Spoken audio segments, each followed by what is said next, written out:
সুন্দর পরিবেশ। হ্যাঁ, বক পাখি উড়ে যাচ্ছে।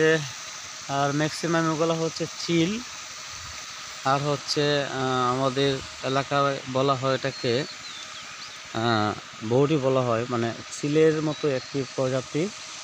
কিন্তু ওই পাখিটা কিন্তু মোটামুটি অনেকটাই, দেখুন কতগুলি পাখি একসাথে উঠছে। হ্যাঁ, এই পাখিগুলি দেখে হয়তো বা ওই যে আমাদের চিল যে গুড়িগুলায় উড়ে, অনেক উপরে যে গুড়িগুলায় উড়ে, সেই গুড়িগুলো হয়তো বানানোর চিন্তা ভাবনা এসেছিল। কারণ এই গুড়িগুলার যে আকৃতি, এই পাখিগুলার আকৃতি সেম একরকম। আপনারা দেখতে পাচ্ছেন কত পাখি উঠতেছে। হ্যাঁ, অনেক পাখি উঠতেছে।